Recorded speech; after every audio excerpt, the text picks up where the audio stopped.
Hey, hey, what's going on, everyone? Good morning. It is morning, right? Yes, 10 a.m. Been up for a while now, but thank you all very much for joining us. This is the next session in the vendor hall sessions that we're doing this morning. This is gold sponsor, the Denise Amber Lee Foundation, and I have here with me today is Tina DeCola, and she's an instructor with the foundation. She's going to be doing a session called "A Helping Hand Peer Support for your comm center." So thank you very much for being here, and go ahead and take it away. Thank you so much for having me. Good morning, everybody. It is just sunrise here in beautiful Las Vegas, and I am honored and proud to be a part of this virtual conference. So thank you again. I'm going to be talking today about peer support. This is something very near and dear to my heart, especially because I've been a 911 dispatch. Now I'm a supervisor for Las Vegas Fire and Rescue for going on 19 years. And it's a profession that I love, and I'm proud to be a part of our peer support team because honestly, it's something that is very, very much needed for our center, for all centers. So, give me one moment. So critical incidents, that's what we do, right? That's the bread and butter of what 911 dispatchers do. And after our incident on October 1, we just had our third anniversary of the mass shooting. It's super important, even after those big events, but more so even the day-to-day events. Those big events are like an anomaly. So, but I'm talking mostly about the day-to-day events, the call after call, and all the stressor calls that we deal with on a daily basis. So critical incident stress is basically a normal reaction to an abnormal event. When we have an abnormal event, a hanging, a shooting, baby deaths, PD codes, anything of that nature, MCIs, traffic accidents, our reaction is that we just keep going. And we are focused on the task at hand and we keep going. Now, when we sometimes we get upset, sometimes we don't. That's normal, right? But if we continue to do this and we don't address it, that's when it can be a problem. For so many years, we have ignored that, right? We've always said, well, that's what we do. We take the call after call. That's our job. Yes, it is our job, but it is also our job to take care of ourselves and each other. There's also no shame in letting a call, let someone know that the call affected you. I've been doing this for a very, very long time. I've been taking thousands of calls, and I can tell you 3 calls that I will never, ever forget. 3 calls that will stick with me for the rest of my life, for sure. So we have to start talking about this, right? And I think what people don't realize, and I think that you guys can all relate, is that we're not just that voice at the end of the radio. We're not just that voice at the end of the phone. We're a person. We're a person with feelings. We are people that have children. We have parents. We have nieces, nephews, grandparents. We're a person at the end of that phone. And just because we're not in person dealing with that critical incident, it still affects us. Secondary traumatic stress is basically the bread and butter, again, of what we do. We are indirectly exposed to the incident at hand. For example, when we're giving CPR to a mom, CPR instructions to a mom that just pulled her baby out of the pool, which is unfortunately something we do every single summer here in the desert. We recently had an 8-year-old that completed suicide. So, working with the parents and trying to, to keep them calm and keep them going. And then after that call, because we were in that fight or flight mode, after that call, that's when, we kind of start to feel everything, right? And sometimes when we don't take that time to express how we feel or just take a minute to get off the phone, that's when we start having some issues. Because again, we may have been the last person alive, the last person to talk to that person alive. And I've been there.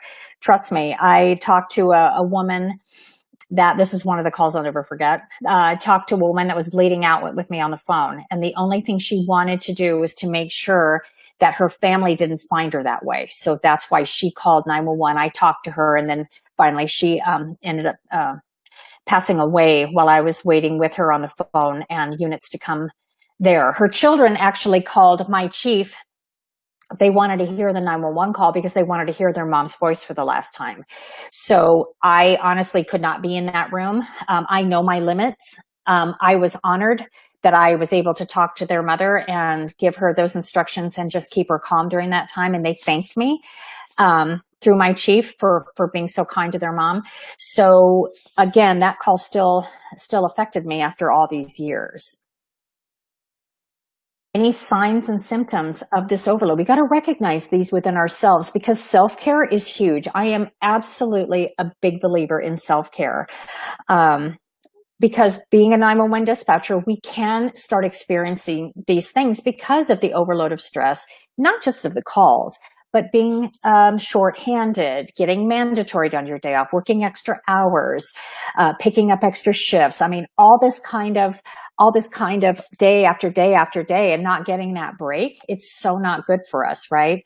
So we may be experiencing memory problems or difficulty concentrating, poor judgment, sometimes negative attitude. I'm guilty of that myself. People don't believe it, but I truly am guilty of being negative at times.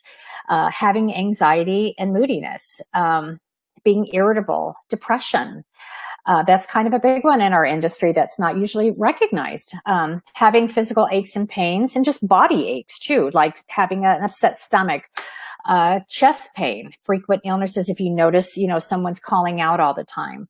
Appetite change. I unfortunately have not experienced an appetite change. I've experienced an appetite increase maybe, but not any less, that's for sure. And sleep, I'm not sure if any of us in this industry know what that word means, but sometimes just not sleeping well. I'm a big, that's a big one for me, not sleeping through the night. So, and then isolation and substance use and substance abuse. Again, something that's been kind of we've experienced it at our center and it's not really talked about and it's not recognized. It's recognized with our first responders, but it seems to be kind of overlooked when it comes to our dispatch centers. And just because we're not in front of the patient, doesn't mean we're not experiencing the same type of PTSD that our first responders on scene are experiencing. So we need to be aware of that, and we absolutely need to recognize it and seek help because you know what? We matter, right? We matter, and we need to make sure that we're taking care of ourselves and each other. When you're creating your peer support team, honestly, get buy-in from your administration. That's going to be the biggest thing. And this is a big one for us, is trust. We want to make sure, now we're sitting with these people day after day in the same room. We may like each other some days more than others, and we may, have our differences or what have you, but we have to be able to trust each other. You have to be able to trust that person on your peer support team that one, that you can go to them at any time. And two, what you're telling them is absolutely confidential. When we started our peer support team, we had everyone sign a confidentiality agreement. And if you broke that agreement, you were off the team. So and you have to stick to that. Because again, that shows, trust that yes, we're trusting you with this very valuable information, very private information. So we want to make sure that it's not going to be, spread all over town. So, and again, kind of like with mom and dad, if you set the rules down, you have to follow through or else again, your credibility goes out the window. Again, get your administration to buy in. We're very lucky, at Las Vegas Fire, we do have the buy-in from our administration, from the big chief all the way down, to the lowest level supervisory person. And it's important. It's so super important to have that because you need them to back you, especially when you want to get training. And even if you don't have the funding, you just want to be able to work with them a little bit so you can get your people trained and so you can get the things that you need. Check your insurance coverage as well. We're talking about stress, right? So we don't want to stress each other out more by offering solutions to whether it be counseling or what have you, that's not covered by your insurance, because then again, now you're stressing out about having these big bills, right? So make sure that your behavioral health and your insurance coverage they have these options a lot. Like ours has 6 free visits to see a counselor, that kind of thing. So usually check with your insurance when you get started. That way you can let your people know, hey, if you really need to talk to somebody, this is what's covered. These are the areas you can go to. And then they don't have to stress about more money coming out of their pocket. We have a few places here, and I think it became more prevalent after the mass shooting here on October 1. We have businesses such as rehabs and things of that nature that specialize in first responders. They even have entrances for first responders because, again, Las Vegas is a big town, but it's still a good old boy network, right? Everybody still kind of knows everybody.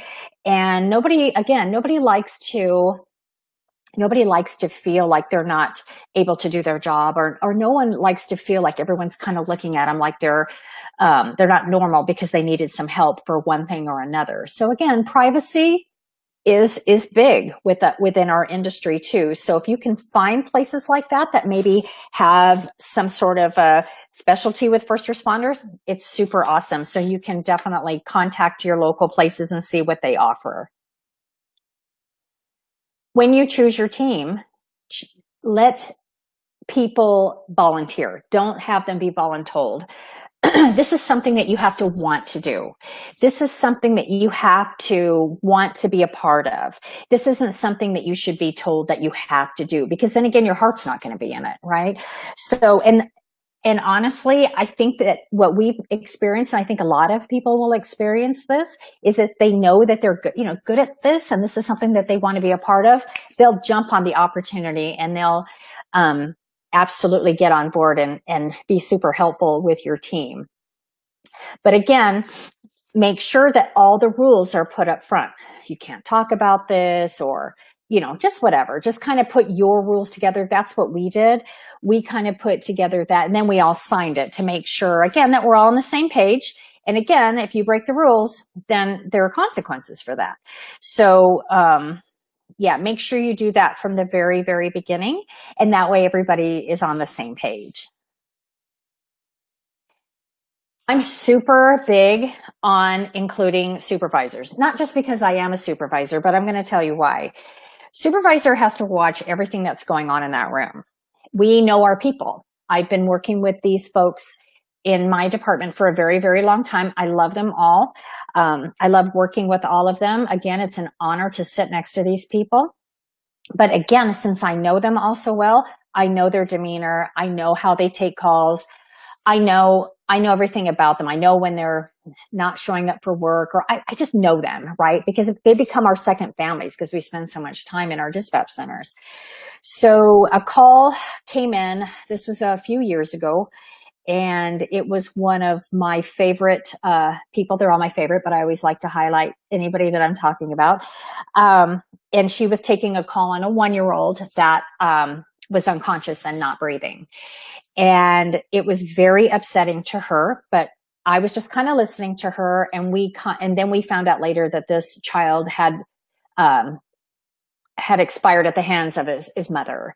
So it just really upset her, because we had responded out there before, and it was just one of those calls that was just horrible.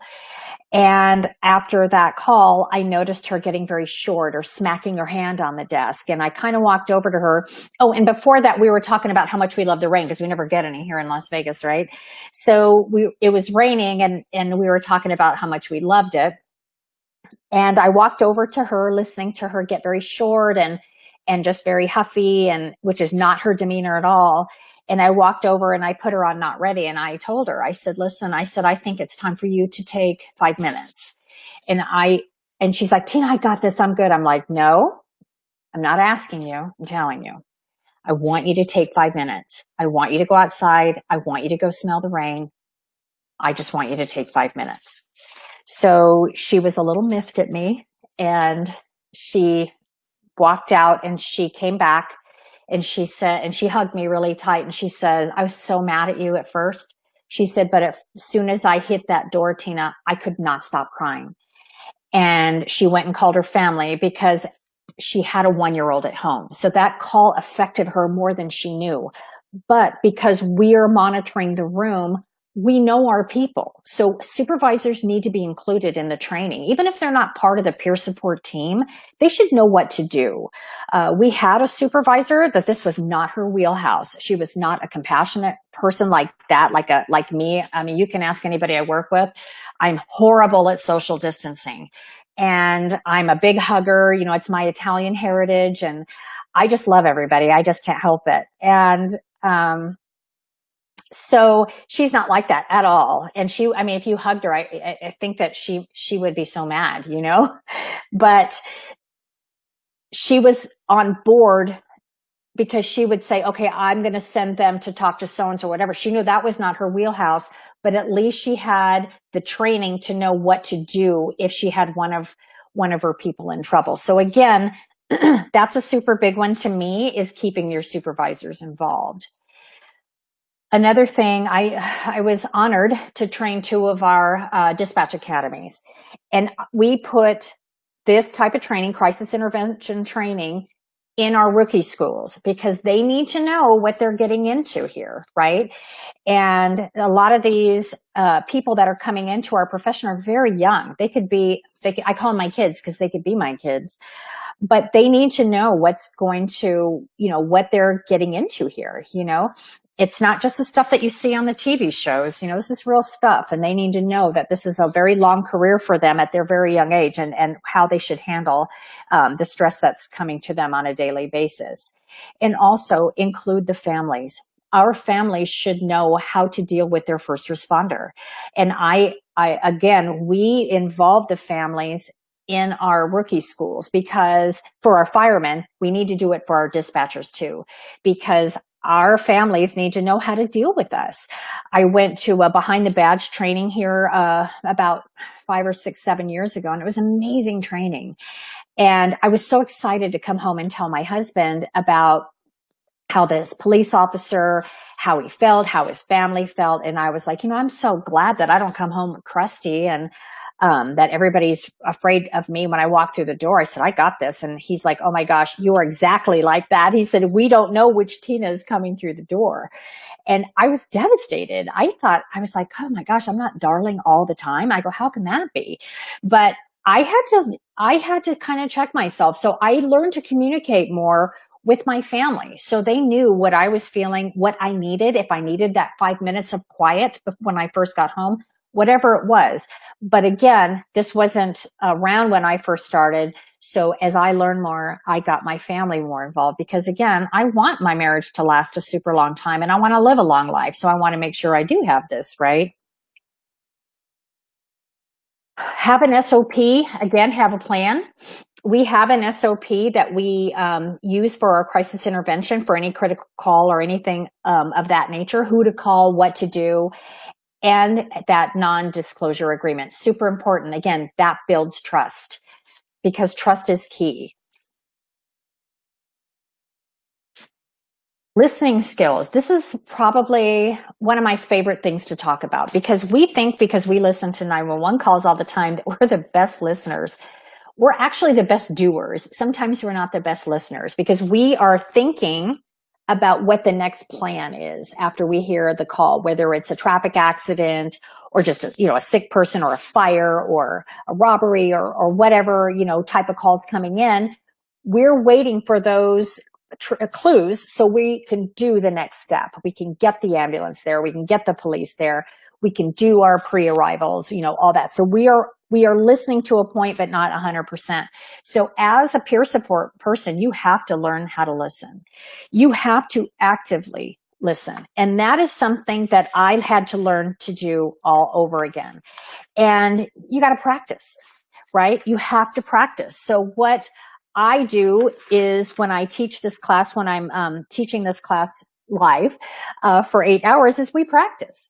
We practice not talking for 5 minutes. Just listening to that other person. The hardest thing ever to do is not to talk, right? Because we want to fix it. We're doers. So practicing that, just those nonverbal communications, removing the barriers, put your cell phone down, sit next to that person. Don't stand over them.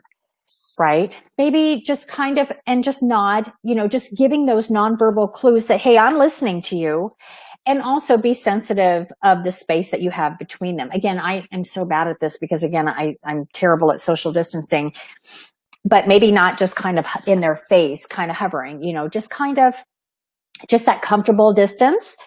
If that is what someone likes, maybe someone would rather have your arm around them, but you'll know, your people. Don't cross your arms as you're listening, because to me that means you're kind of shut off. Just things of that nature. Watch your face.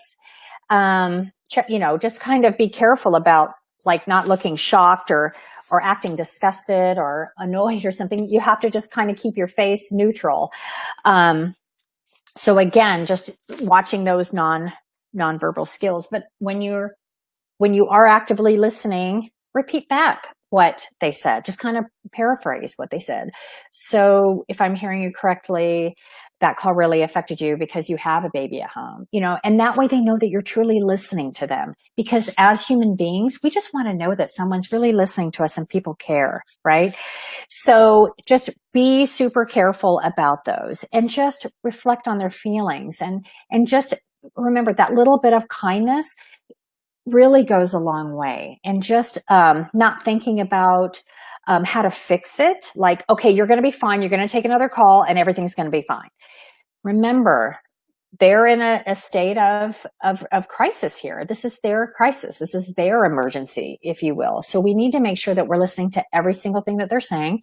We're not cutting them off. We are not hurrying them through the conversation or trying to fix it right away. Right? And don't talk about yourself. This is not about you. This is about them. So make sure that you're listening to them and getting them what they need. That's your job. That's your role as a peer support member.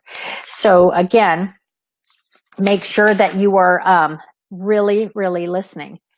Don't think about what, like I said, what your religious beliefs may be or what your culture, reasons are. It's not about you.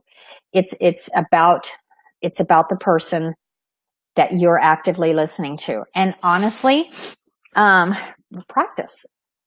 That's hard. It's hard to, just to, to start doing all these things because it's against our nature of what we do. Like I said, we're here to fix stuff. We're here to fix the call. We're here to get the firemen what they need. We're here to get the police department what they need. We're here to take care of the public. So we're doing. So again, practice. So when you put your peer support team together, do maybe like a quarterly training, because again, if you practice it, you're going to be great at it. So keep practicing. And, again, I'm happy to share when I do my class, all the things that I do and all the things that I've learned to help you when you want to set your center up. Examples of critical incidents, of course, line of duty death. That's a tough one. I taught this class last week and I talked to via chat. I talked to one of the gals that her friend was on duty when the police officers in Los Angeles were shot. So it's very hard on this. I've been on duty, for two line of duty deaths, and it's very, very tough. Again, off-duty deaths. When we've had a couple of our first responders suicide. They were off duty. And again, I was unfortunately on duty for both times. And it's hard because that's our family, right? Those are our family members. And these are the people that we work with day after day after day. Suicide of a coworker, a colleague, very, very difficult, or homicide. Again, it's a very unfortunate part of the job, but it's again what we deal with. Shootings, unfortunately, there seems to be a lot of crime. I think it's probably just the way of our world right now. And just with all the stress that's going on in our country, just watching the news is stressful, but dealing with it day after day at work, that kind of compounds that stress that we're dealing with. Because again, we have to see it when we come home on the news, and then we're living it at work. Serious accidents. We have had quite a few recently, rollovers and deaths, that kind of thing. We had an MCI a few weeks ago. So again, we're starting to see a lot more activity, and especially with all of our towns opening up after, because of COVID. So we're starting to see a lot more calls, and we're starting to see an increase in more critical calls. Any incident that attracts a lot of media, we have that going on right now. We had death of a child, parent left to the child in the car. I don't know what all the circumstances were, but it's on not only on our televisions, but it's on our smartphones, it's on our iPads. I mean, it's constantly in our face. So we're always having to, if you took that call, you're constantly having to relive that whole incident. Exposure to fatalities and injuries, of course, again, that's what we do. We're not directly exposed to them, but we're indirectly exposed to them. These are the calls I think that get to us the most. My heart is, of course, goes out to the dispatchers and to the families that have these critical incidents involving children. I have 3 children, so, you know, and that's a tough one, I think, for all of us, right? Act of terrorism, again, a few of us have had that. Ours was a domestic terrorist act with the shooting. Florida's had the same, and Texas. So we've all kind of experienced this act of terrorism as well. Again, any unusual incident that may delay or give you an immediate response to any emotion that you may have.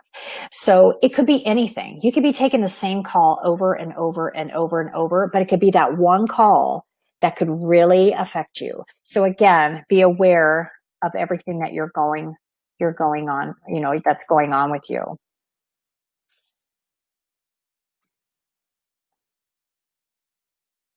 Defusing and debriefing, big part of our peer support team. And again, this is something else that when we do this, you guys have to practice. You have to practice because you want to be good at it. So when we're doing debriefings and diffusings, first of all, you want to make sure that everybody that's involved in the incident is talked to. You want to offer this to everybody. And if you guys know Matt Grogan, he'll tell you the story that I didn't give him the chance to say no. I kind of told him he had to go. So when we had the diffusing for the October 1 incident, every single dispatcher was included and every single dispatcher went. I was part of a few of the diffusings. I also was at Las Vegas Metropolitan Police Department for a little bit, helping their officers that first week as well, because as you can imagine, they were completely overwhelmed with just everything, with emotion, with the media, just everything, just so much going on, right? So you want to make sure that you do these right away. You should do them the same day, like within 8 to 12 hours of the incident, if you can. Okay. And make sure again that it's offered to everybody. Right? You can do them 24 to 74 hours, but you want to make sure you kind of get it done as soon as possible. Explain the process. People don't want to know that they're going into the room to hold hands and talk about their feelings. People don't like that. I know that we don't like that. So explain the process. You know, this is what we're going to talk about. We're going to talk about, you know, the incident. It's going to take about 45 minutes. And we just want to talk to everybody that had a role in the specific incident. So that way, people know what to expect. We're adults. We like to know why. We want to know why we're there and why we're doing this. So explain it to them. Explain to them the whole process. And then it's easier for them to talk, when they need to. Encourage participants to talk. Don't make them talk. Encourage them to talk. Don't be like me. I made everybody talk. But because I could tell, again, I know my people. And when the first person started talking, everybody started talking. So usually you will get everyone to talk about, you know, what their role was, what happened, how they felt. And sometimes a whole flood of emotions will come out. Sometimes people won't talk, but most of the ones that I've been to, everybody participates. But again, encourage them to talk. Don't do all the talking. Offer handouts. I'm really big on handouts because I think it's a good idea, because sometimes when you're in the moment, you may forget something that was discussed or something that was talked about, what have you. So handouts are awesome. And I have a few that I use because, again, we want to make sure that we're giving handouts to show the person that's involved in this that what they're going through is normal. But we also want to give something for their families, right? So we want to let them know what to expect, right? We want to let them know what to expect after that critical incident, that they may have more feelings of depression, that they may have sleep changes, or they may just be sad or depressed or super hyper. You know, it depends. And also letting them know what they should not do. Maybe don't drink alcohol for 24 to 72 hours. Maybe don't make any huge decisions for a while until you're able to process everything that you've been through. Don't think that you're crazy, right? This is normal. You've just been through a traumatic event. So giving them do's and don'ts just to reflect on handouts, super helpful. The things that we used here in Las Vegas were the therapy dogs, the therapy animals, and you can find them in any of your jurisdictions. If you have trouble finding them, just let me know through the Denise Amber Lee Foundation. I'm more than happy to help you, but there is nothing that brings even the most seasoned dispatcher to their knees with a big smile on their face, and other than when a big fluffy dog comes into the center or something of that nature. I know everybody was just in love when all the dogs came up. So, and it just makes you feel so much better. We also have a chaplain program. We have an amazing group of chaplains. And again, tap your resources into your community, because this is what the clergy folks do. They volunteer their time. They take care of their community. And if you approach them as a first responder saying, hey, I have this dispatch center and this is what we need, they love that. And they're more than happy to help. I love our chaplains and I love our chaplain program. One of our dispatchers, who is just a darling lady, her son, unfortunately, completed suicide this past year. And he was very, very young, and it really tore her up. I was with her and her family at the trauma center when they brought him there, and the first thing she asked for was a chaplain. And because we've just gotten to know them so well, and we truly love them, and they've become a part of our department. So again, tap that resource. You know, they're super helpful. And again, that's what they do. They volunteer. And then have team meetings. You got to practice. You have to talk about what's going on with your peer support team. Hey, I think we need more training in suicide awareness, or hey, let's practice a debriefing, and just go through some scenarios. But again, you're going to be great at it because you're going to keep practicing what you're doing. We talk a lot about suicide. We take a lot of suicide calls. We do hear a lot about suicide with our first responders, but there's not a whole lot of information on suicide within our department. I understand that Michelle Lilly is going to be presenting, I think, during this conference, or she may be working with the foundation. Other than, I think that she's an amazing person. I've read some of her articles, and she is doing some research, from what I understand, on suicide within our profession. Suicide is a permanent solution to a temporary problem. Sometimes what we're going through is very overwhelming. But again, know that what we are going through is the same thing that our first responders, our field responders are going through as well. It doesn't make it any less effective to us just because we're dealing with it on the phone, right? We're still dealing with it.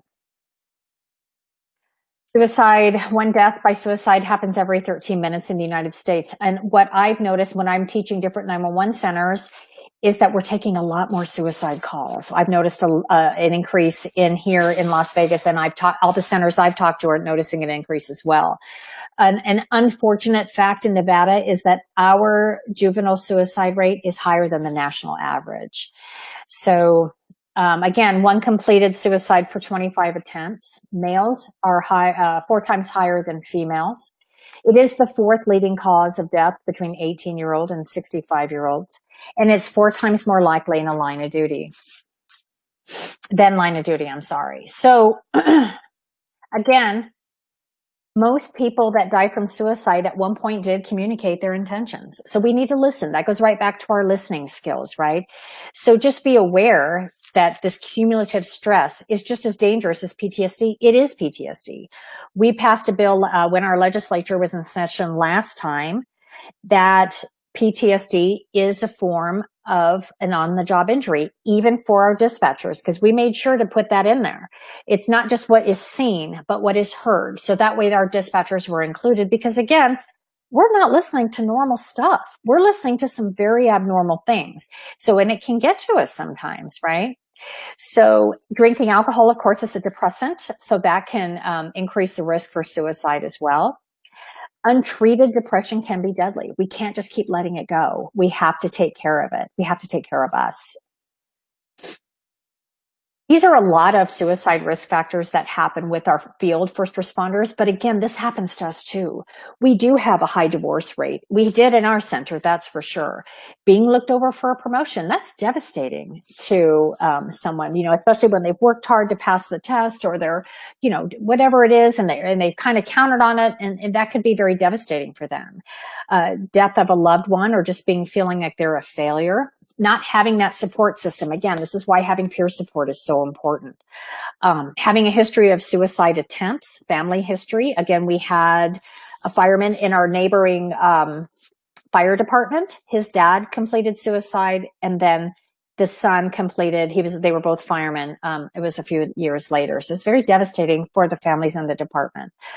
Again, physical illnesses and clinical depression are also contributing factors. Be careful of the warning signs. If it's somebody that's talking about suicide, making jokes that doesn't normally talk like that, put your ears on and just kind of listen for that. If you notice that they're maybe coming to work and they've got alcohol in their breath, or maybe their eyes are dilated from using medication more or something, just kind of be aware of your people and the people that you sit next to. If they're not thinking about tomorrow, if they're thinking about, they don't talk about the future any longer like they used to. Again, history of attempts, giving items away, big clue if they are giving things away because they feel like they're not going to need them any longer. Or if they're super happy all of a sudden, if they've been really depressed and really down, then all of a sudden they're happy and they're peaceful. That is a big clue as well, because they've come to peace with the decision that they've made, and they're no longer depressed. So again, that sudden mood change is also a big sign. If that person has a plan, again, just ask them. Or if they become very obsessed with death or very dark statements, that kind of macabre talk all the time. A lot of people are reluctant to seek help when they're feeling suicidal, because they're afraid that they're going to get passed over promotion, or they're going to be looked upon as weak, or people aren't going to want to talk to them anymore. They're going to be walking on tippy toes just to be around them because they're afraid to break them or something, or they're absolutely in denial. No, that Tina would never do that kind of thing. We have to think that everyone is, vulnerable to this. So when you think someone is suicidal, take those threats seriously. Again, this is your coworker. And this isn't just for us as first responders. Think about our families too. And think about friends and family. So take those threats very seriously and tell them that you're concerned. Again, as human beings, we just want to know someone cares about us, right? We just want to know that we're loved and we're cared about. Remain calm. Don't freak out. Like, oh my God, what are you going to do? Holy cow. Just remain calm. Again, they've just confided something in you that is very, very personal, and is something very hard for them. And be careful of what you say. Don't say things like, you're going to hell if you suicide, we're Catholic, we just don't do that, or, that kind of thing. You be careful, because again, like I said before, this isn't about you. This is about them. If they have a firearm in their house, which a lot of people do, ask them if it would be okay to remove it. To some people, that's a very personal piece of property. So don't just go in and take it away. They're already feeling a certain kind of way. So maybe ask, hey, would it be okay just for your safety and mine if we lock the guns up or what have you? And don't leave that person alone, and don't keep it a secret. Get help. Get someone to help them. That's what we have. That's what we have people for. We have our crisis intervention managers. We have psychiatrists or psychologists on duty, or medical directors, or our chiefs, or what have you, because they can help. Don't do this on your own. But asking those hard questions. Have you been thinking about killing yourself? Just ask. And again, in my class, we practice asking. It's really hard to ask the person sitting next to you that, even though it's just a practice. You got to ask those hard questions.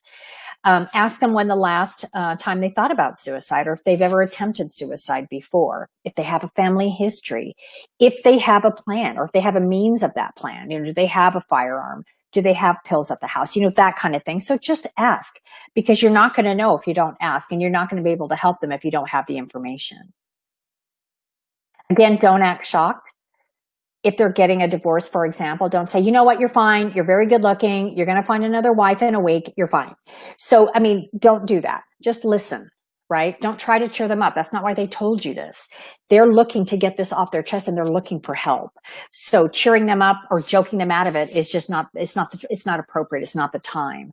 Again, don't debate morality. Don't talk about they're going to hell or it's against your religion or whatever. Again, I'm sure they've thought about all that. So we just don't need to kind of put that back in their face. Again, don't think that things are going to improve if you ignore it. Never leave them alone, and don't keep it a secret. Tell somebody. Even though we've signed this confidential agreement, this non-disclosure, that is one thing that we cannot keep a secret. Now you can't broadcast it all over town, but you do need to go to somebody in a higher level that has the means to get these people some help. Ask. Don't be afraid to ask. Are you thinking about suicide? Are you thinking about killing yourself?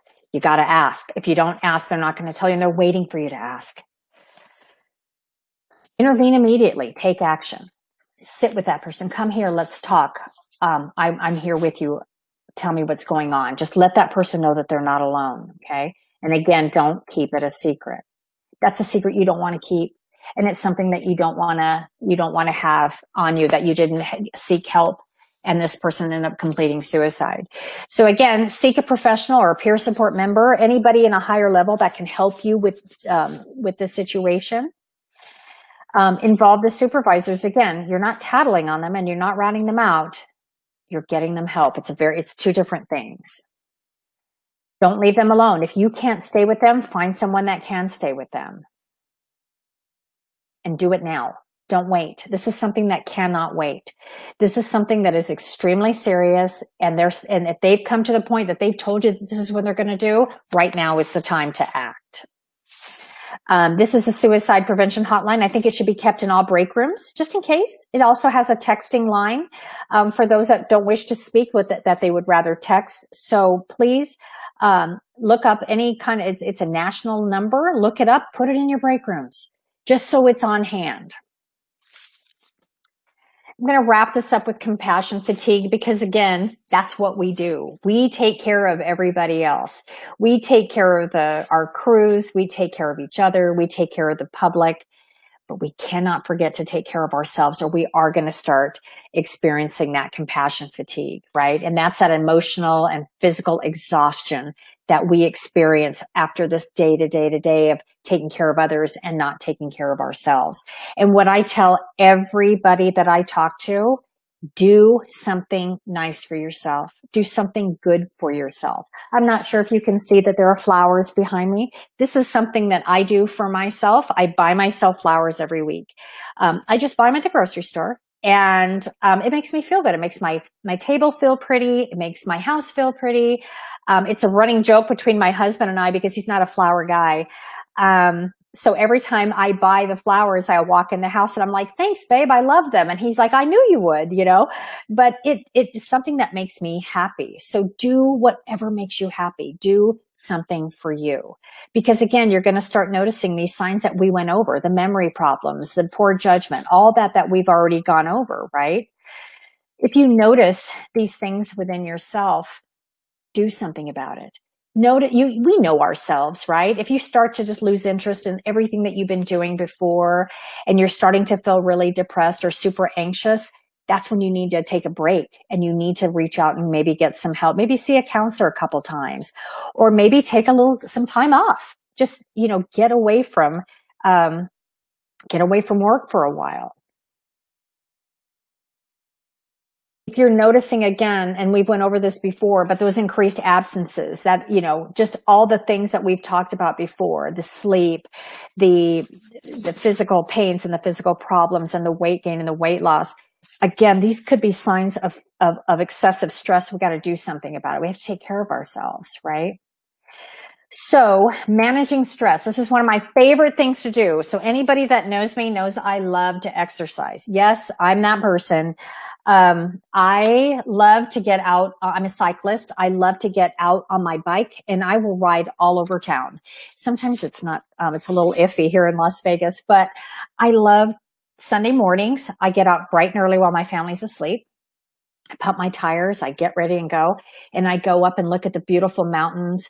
And I go by myself. I love my girlfriends and all my friends, but I don't want to hear this. I just want quiet.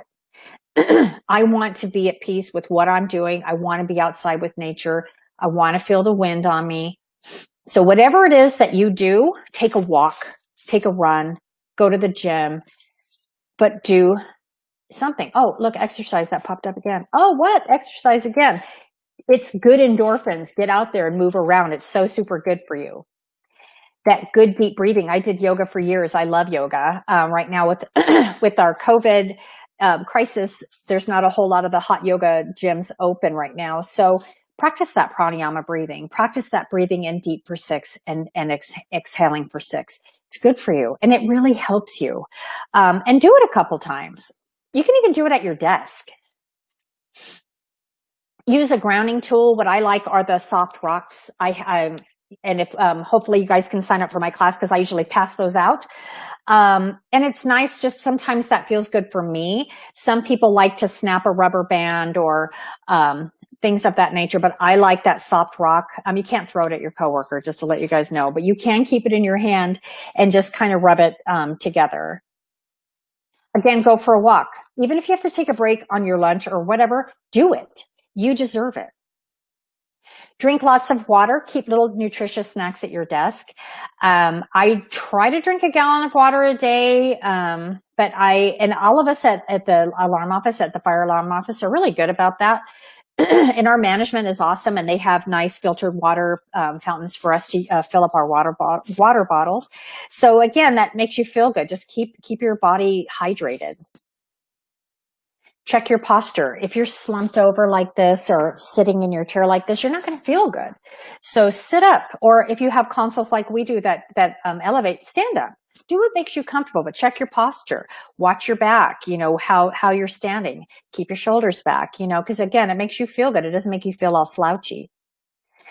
Meditation, I'm so not good at this, but there's a lot of people that are good at it. I do need to practice to be better at it, but I'll close my eyes and start to think about, like to meditate, and I'll think about like what I need at the grocery store or stuff like that. I'm so bad at it. So, but if that is something that really works for you, do it. And if you're not good at it, and I'm going to preach this to my own self, practice, because it's only super good for you. Even journaling is really good for you. Get a massage. My boss loves that. That's what she does to manage her stress. She'll go get a massage. And now that some of the places are like Massage Envy, I think, is national, but if they're open back up, treat yourself. It's like 40, 50, 60 bucks. Go treat yourself. You deserve it. But again, do something nice for yourself. Okay. Use your senses. One of the gals on my shift, she on our screen, she has a fireplace, like a fireplace screensaver, and it's calming for her. I have in the supervisor office the ocean waves because that's what I like. So sometimes just what you hear and what you see, I know we can't have anything super loud at work, but maybe just seeing that is just calming for you. Whatever it is that's calming for you, put it on your screen. If it's your babies, if it's your grandbabies, if it's your spouse or your loved one, put it on there. Do what makes you feel good. Again, sound. I like the sound of the ocean. Some people like those scented oils like lavender or what have you. I'm not sure what your center allows. We can't have anything that's super strong smelling in our center, but maybe just putting something like the lavender or something that smells really nice that's calming for you, maybe right here, just so you can have a little calming moment that may be helpful for you. Again, the rocks of touching or just something that you like to touch. Paste. Remember, we want to make sure that we're having something a little bit nutritious, even though potato chips are fabulous. I love potato chips. We may not want to eat those all the time because they're not good for us. And get up and move around. It's good for you. Get up and get that blood flowing. Get your heart beating a little bit. You'll feel better. Practice, practice, practice. I'm going to take my own advice on the meditating. Laugh every day. I laugh every single day because laughter is like the best medicine for your heart. So make sure you laugh every single day. Find something that's funny that makes you laugh. Honestly, it's so good for your soul. So do that every single day. You deserve it.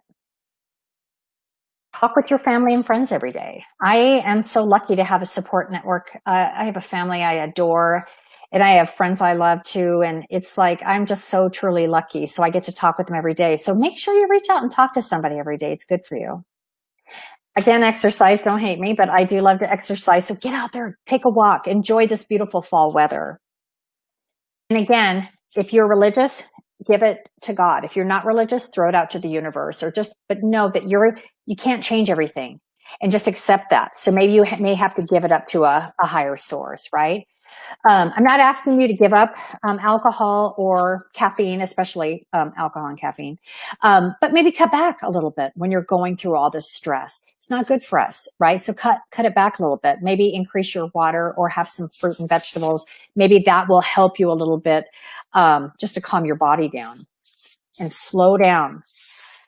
I had to learn this the hard way. A year ago today, I was in a traffic accident and I fractured my arm in 5 places, and I had to be off work for a couple months. And I had to learn that, guess what? I need to slow down, because what's important are the DeColas. What's important is my family and spending time with them, not picking up those extra shifts, not being on every single solitary committee, not saying yes to every single thing or person that asks me. But I had to put Tina first. And I had to slow down, and I'm still doing it and it's hard, but you got to slow down, or you're not going to, it's not good for you. And I want to make sure that we're all here a super long time, doing a job that we all love so much. Get organized. I love that.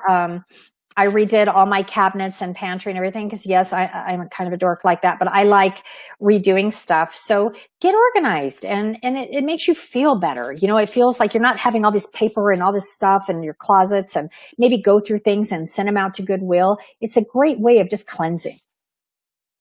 And again, if you'd like to volunteer, I volunteer at my church. So if that's something that you like, or working with different groups, do it. It's good to help out others. It's good to give back. And again, give your worries away to a higher source, whether it be religious reasons or just out to the universe or a higher source, whatever it is, give them away, because you can't take on everything. Thank you guys so much for having me. I'm not sure if there's any questions, but I just want to thank Ricardo. I definitely want to say thank you for helping me get through this. You're amazing. And I want to thank the Lee family at the Denise Amber Lee Foundation. There's a group of people I love so much, and I'm honored to be here today, and I'm honored to be a part of all this. So thank you so much. Thank you very, very much for that amazing session and for joining us here. And there are actually a few questions here that we can go through as we're going into the wrap up of this. So let me bring down the PowerPoint and then just bring the both of us here. Okay. Right, front and center. And so we've got 3 questions here. And the first one here, it says, is there a minimum wait time for debriefing? Is 4 hours post-incident too soon, unless obvious signs indicate otherwise, of course? I would say 8 hours, because I would say, 8 hours. That would kind of be my suggestion, especially if you're able to get everybody together. And that way you can give everybody a minute. You know, we're not kind of getting everybody in a room all together. So give them that downtime, maybe wait 8 hours. Perfect. And then the next one here, it says, Tina, one of the most common objections / challenges that agencies face when they attempt to start a peer support team is funding. We can't afford it. What can they do with little or no funding? We had the same issue. We didn't have any funding either. So what we did was we decided this is something that we wanted to do. So we would have training days, and what our administration, again, that's why you got to get the buy-in. if we were on duty, we were able to be off duty maybe for a couple hours and attend a meeting. Or a lot of us, most of us, I would say 100% of us would come in on our days off. We didn't mind because it's important. It's important to take care of each other. And we did without a crisis intervention person for over 5 years. And it's just not good for our departments, and it's not good for us. So I think just maybe doing a little coming in on your day off, or just kind of doing that, it outweighs. I think it's just good. Like I said, none of us minded. I don't think anybody objected or said, "Gosh, I wish we were getting paid for this." Mm-hmm. Because again, if you're wanting to do it, you're not being voluntold, then you're going to be more apt to say, "Okay, yeah, I'm happy to do this." And also, there's a lot of granted programs too, such as Safe Talk. That's a suicide prevention class. It's a 4-hour class, and a lot of the times they're grant funded, so you can see, hey, how many free classes are being offered in your area, etc. Perfect. And then the last question here, it looks like it's got a couple comments on here as well, but it says, looking for advice on how to handle the challenge of, and in quotes, "we don't need peer support, just refer to AAP program." Honestly, I think that we're starting to get away from that whole thought process, because it's been proven so much that peer-to-peer, we're able to help each other more than a stranger at an EAP program. Mm-hmm. And maybe talk to other centers about their successes. And maybe that can help that overcome that attitude of we don't need that, and just see and show them where the good outweighs the bad. Excellent. Well, thank you again. Thanks. And I was, here towards the end of your session, as you're talking about all these different things, posture. Oh my God. Posture is huge, because a lot of you who are joining and who will watch in the replay, you probably don't notice this, but if you, even right now, the way you're sitting, you might possibly have your shoulders up, and you have no idea. And it's causing so much tension that it gets tight, goes to your neck, causes problems. I say that from experience, because I would have to make myself aware and then put my shoulders down, and just even now putting my shoulders down a little bit. Yeah, it feels better. Yes. And even, I forgot to mention this, but download the Calm app. It's free. And it gives you little hints and tips and tricks on just things to do to calm yourself down. Perfect. Excellent. Awesome. Thank you, guys. Well, thank you again for joining us. Everyone who is here right now, we are going to be moving on to the next vendor sessions, and it's going to be for the silver sponsor tier. There are going to be 4 different sessions there. Now, as you're looking, as you can see, if you're looking up above my head, it says schedule. Click on that. It's a drop-down window, and you can choose between one of the 4 sessions that you would like to go to for those silver sponsor vendor sessions. So you can click on any of those, and I believe we start at about 11:15, and then we will go from there. So thank you again very much for joining us, and everyone else, and we will talk to you here soon.